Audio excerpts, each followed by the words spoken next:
So hey guys, and welcome back to another episode of Amesie's Corner. How's everyone doing out there this week? So it's just about the end of winter here in northern Massachusetts, and I'm out here just cleaning up some of the snowbanks and trying to get enough moved out so I can get the sonnet and the 96 cleared off for a cold start later today. But yeah, it's being the middle of winter. It's being colder than a witch's titty up here. There really isn't a whole lot of cool stuff going on. So what I had done years ago is I made a studio in my apartment, took my whole living room, cleared everything out of it, set up a desk and cameras and some backdrop and all that. And I made what I called my studio videos. They were a ton of work, took all day, pretty much a whole day and some of the next day just to get the editing all put together, think about everything. I put a lot of work into these videos, and I only made a few of them just because I wasn't getting a lot of views on them. I didn't have a lot of subscribers back then. But now that that's changed, I've been thinking about rebuilding the studio, taking another room in my apartment and donating it, dedicating it to Amesie's Automotive Corner. So what I think I want to have you guys do is take a look at one of those videos now and let me know what you think, if I should continue doing this. Keep in mind this was about 2 years ago I made these, but I think they came out pretty well. So why don't you guys watch my top 10 bucket list cars that I've owned or I've driven and worked on, and let me know if you guys like what you see, and maybe if I get enough good reception I'll get the studio back to built and keep on doing those again. But for today I got a good cleanup project going on. It's going to take me a little while, and I'm glad that cedar branch didn't take out the 96. So hey guys, and welcome back to another episode of Amesie's Corner. How are you all doing out there? Well, anyways, I figured I'd do a list personal to me. So what I'm going to do on this 10 list is my top 10 bucket list cars that I have worked on and actually driven. Now, there's the thing right there. Anybody can say a 10 list of bucket list cars or their 10 favorite cars that they're going to want. But it's one thing if you think you want a car, and actually enjoying a car are two separate things. I know a lot of people that wanted some bucket car, some car they wanted their whole life. They got it and it wasn't what they thought, and it wasn't what they thought, it wasn't what they wanted.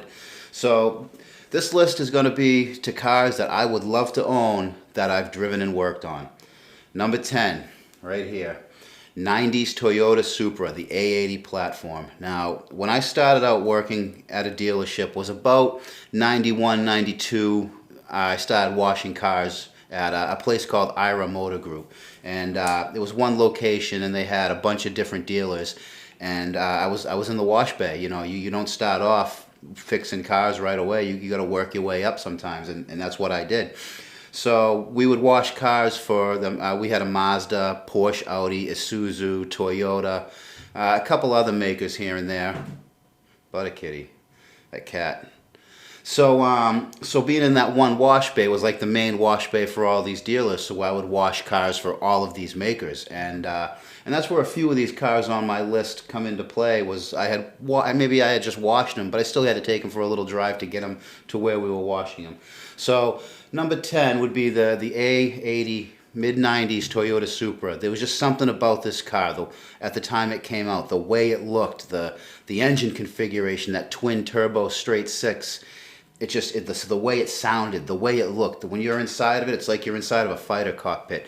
And ever since then, I've wanted to own one of those cars. But because of certain movies that came out, that car there, its value went right through the roof. And they're hard to find up here in New England, but that's number 10. Number 9 would be early 70s Lamborghini Jarama. The coolest Lamborghini none of you guys have ever heard of.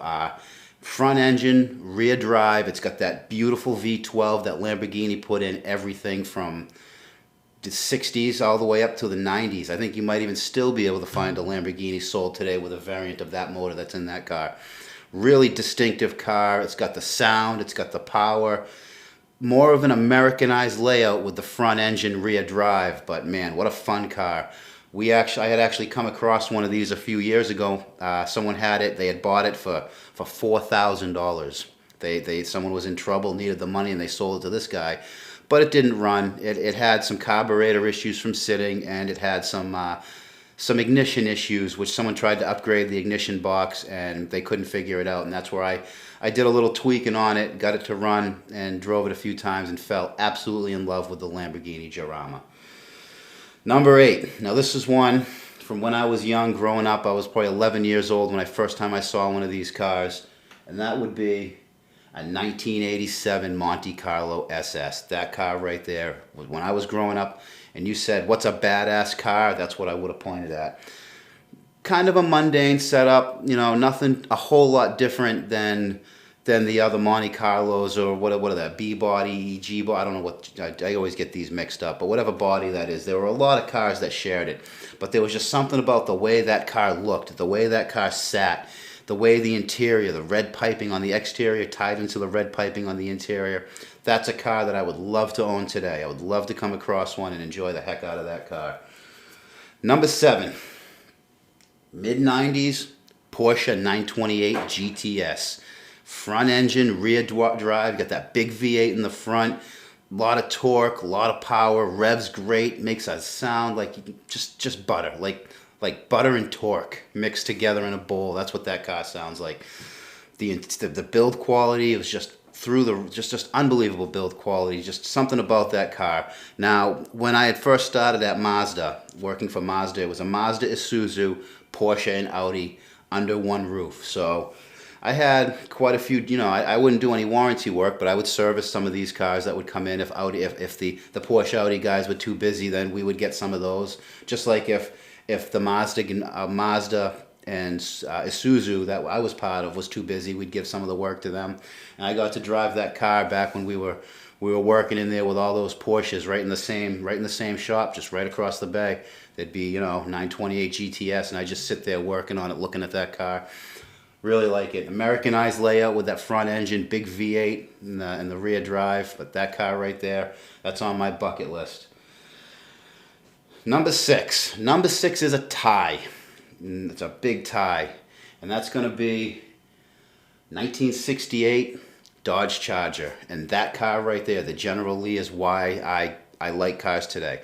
When I was real young, that was the show I watched every Friday night at 8 o'clock. Me and my father would sit down and we'd watch the Dukes of Hazzard, the General Lee going over the jumps, getting chased around. And that's the car right there that if I could find one today, I probably wouldn't paint it up like the General Lee. I think that's been done to death. But I want that car. That's up there. But that is tied with the 72 Dodge Charger. And the reason that is because when I was watching these shows, when I was watching the Dukes of Hazzard, my father owned this car. It was black. It was the first car I ever worked on, a 72 Dodge Charger. Me and my father would work on it. I mean, I was like 6, 7 years old, little kid, just doing whatever. And I'd be set under the hood of the car, and my father would show me what's going on. And then we'd take the car to the drag strip. I think it was Wednesday night. Like every Wednesday night, we'd go to the drags. We'd drive in that car, me, my mother, my father. And we'd go to the New England Dragway, and he would run that car. And it was just such a blast. I'll never forget that. And that's why that car is tied with the 68, because both of those cars to me are like the same car, but just something about each one is a little different. And they had to tie on that list. That's a big bucket list right there. Probably want to own the 72 more than the 68, which is kind of not what everyone says you should own. The 68s are a lot more desirable than the 72s, but sentimental value trumps that any day of the week. But number 5, and that would be the Ferrari Testarossa. Doesn't matter which one, doesn't matter what year. Of course, I would rather the TR, the later year, but any one I can get. This you might remember earlier on my channel, we had that guy come in that owned this car, and I did a little work to it, took care of the clutch for him, took care of some other stuff. You can go back and see this car on my channel. I don't know if I'm ever going to get the money it's going to take in time to get these cars before they skyrocket in value. I mean, they're already worth a lot, but this car right here in the next 20 years, I think is just going to go through the roof in value. Probably never going to own one, but it's still on my bucket list. Number 4, AMC AMX. Now, what is it? What's the saying? Every AMX is an AMC, but not every AMC is an AMX. That car right there with a 360 or was it 390? Sorry, the 390 and a 4-speed transmission. That thing can almost pull a wheel off the ground. Now you remember we had the one on my list. I got a playlist down in my main page that has me totally repowering this car, or one of these cars for our customers. That car's still around. It's in storage for the winter. As soon as spring comes out, we are going to get that car back in the shop, and we'll have to do some good video on that car. But that's right up there on my bucket list. Number 4, right there. Just because they're rare, they're quirky, they're powerful as hell. They're just a neat car. Neat car. Not a lot of people know. Everyone sees those and they think that's a Javelin. It's not a Javelin. It's an AMC AMX. Number 3. Now this is going to be something that I'm probably going to find, and I really like these cars for a couple of reasons. The Subaru Impreza WRX STI. Now, a lot of head gasket issues with this car. These cars have head gasket issues. All of those 4-cylinder Subarus will, at some point in their life, pretty much you could set your clock by it at around 100,000 miles. They're going to need head gaskets. They leak oil and they leak coolant onto the exhaust. The exhausts are right under where the head gaskets leak. It's kind of a fire hazard. Other than that, these things are pretty darn bulletproof. I will go through anything, fast, powerful. I like the turbo pull. And I don't mind that the head gaskets fail like they do. For someone that can replace head gaskets, that can do timing belts, that can do engine work, this car is very easy to work on. That right there, more than anything else, is why I want one. It's easy to do those head gaskets if you're able to do that kind of job. But if you're not, if you're a pencil pusher that doesn't work on cars all the time or isn't really good at working on the engine stuff, then these cars are going to bleed you to death. They're going to nickel and dime you to death with those engine issues. But if you're comfortable working on them, I would put head gaskets in my own one of those 4 times a year, and I wouldn't even care. Just a neat car, a lot of options. You can make a rally version of it. You can make a mean street version. They're really good if you keep them quiet and stock. I think that would be a fun car, so that has to be high up on my bucket list. Number 2, and this one is almost number 1. 1976 Ford F100 double grill. That double grill right there, I think, is probably the prettiest grill to ever be on any truck since the 50s. Now, I used to own one of these. Before I could get my license, I had traded one, or someone had given me one, actually. I was supposed to help him clean leaves out of his yard. I kind of stiffed the guy. I was a young kid. I was putting myself through high school. I got this truck, and I ended up just beating it off-road. It was a 2-wheel drive, long bed, 2-door. It had a 429 with a 3-speed on it, and it was a blast. A funny story, I remember me and my brother were driving down these old train beds, kind of like in the Car Parts in History video, a different section of it. We were driving, and at the time I wanted to get the steering wheel off. I can't remember why. So I had the nut just finger, not even finger tight, just kind of 2 turns on the steering wheel. And we're driving one day, and I feel the wheel come loose. I'm like, oh, the wheel's loose, cool. Doing about 35 miles an hour down this straight set of railroad tracks. You know, berms on the side, going probably a good 20-foot drop off the side. Me and my brother are driving. Truck's not registered, off-road, not insured, nothing. While he's not looking, I undo the bolt all the way. I look at him, I go, AJ, quick, take the wheel. And I hand him the steering wheel while we're driving down the tracks. He looks at the steering wheel, he looks at me, and he tries to throw the steering wheel. It was a riot. But I really like the look of that truck. There's something about that double grill that just speaks to me so much. I want one of these trucks, 2-wheel drive. Haven't decided on a motor, probably a 351 with a 5-speed, whatever I can, maybe even a 6-speed, whatever I can mount to it and put in. I will have one of these trucks. I will build one of these trucks on my channel in the near future. They're still out there. They're still around. I know where there's one right in Plastow where I work. It's a dump truck, but it's the double grill. I'm going to get one of these, and that's number 2. So anyways, like usual, when we get to number 2 on my 10 list, I have 3 honorable mentions. 3 vehicles that are on my bucket list that almost made it in, but you only got 10 places for the main. The first one of those is going to be a Jeep CJ 2A. The old Willys, the Overland, the Ford, they're all the same. They're all the same. I would love one of these. Where I go off-road, where I like to go for the Car Parts and History stuff, I think one of these Jeeps right here would just be perfect for me to have one in my paddock. That's one I'm going to have. I'll get that one off my bucket list, and we'll have that on the video. I don't know where one is right now, but they're out there. There are a lot out there, and they're pretty reasonably priced. we'll get one of those. Number 2, and I don't think I'm going to find one of these, would be the original Fair Lady, the Datsun 2000 Sports. Now, this is the Z car. This is the first Z car. You can't go any further back on any of the Datsun, Nissan Datsun stuff. This is where it all started right here. Front engine, 6-cylinder, rear-wheel drive. This is the car Paul Newman got famous in, was one of these done for racing. They were prodigious race cars back in the day in their time, and they're just such a neat car. We have one come through the shop last summer. I got it on one of my videos. I don't like what the guy's doing with it. And if you're watching, it's your car, and I hope it works out for you. But I think he's putting like a 6-cylinder, some late model V6, or it might even be, no, what is it? I think he's putting a 302 or something in it. And I'm not going to talk about that. I'll just get aggravated. Number 1 of my honorable mention bucket list cars would be any of the V4 Saab 95s.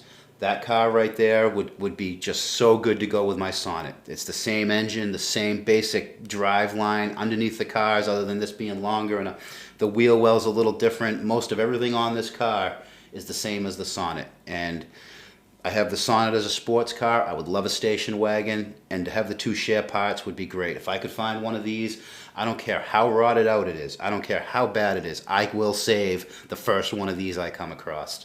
And hopefully we'll be able to have one of those on the channel someday, boys. Hopefully. Well, anyways, number 1. My number 1 bucket list car that I want so bad I can taste it. Now, this will be the car that when I started working at Mazda, you weren't working on one of these your first few years there. You had to prove yourself to the manager, to the technicians, to anybody that had anything to do with Mazda, that you knew what you were doing. And kind of you knew you had arrived at Mazda if they had given you come in the morning, your service writer has a mid-90s FD3 SRX7 sitting in your bin, sitting in your bay to work on, diagnose a problem. This is the car that when I started working on I still remember the first one of these I got in my bay, when they were like, it's time for you you're a big boy now, it's time for you to do the big car. I can show you the vacuum plumbing diagram on this map is like 8 pages of transparent spaghetti. It's like this weird book to help us diagnose vacuum line issues. But if you know the car and you know what to do with the car, these things are amazing. But they're becoming so hard to find, so overpriced, and I'm going to blame it on a certain movie that I can't stand. You all know what I'm thinking about. I just can't get into a movie where the guy says he blew the welds on his intake and it took his passenger floor out. From that moment on in those movies, I couldn't watch any. I couldn't take any of them seriously. And because of those movies, that's why that car right there is I'll probably never get one. I'll probably never get one of those cars. I know that rotary engine very well. I could rebuild those engines if I had to, but I think what I would do to this car is I would actually put a different motor in there. I'd put something else. I don't know what. Wish I could get my hands on one. And that's why it's number 1, because you probably can never get your number 1 bucket list car. So anyways, guys, that was just a little personal 10 list bucket list cars I want to own. Some of them I will own. Some of them I will get to show you me building those cars. But until that day, and until next time, keep it out of the cabbage.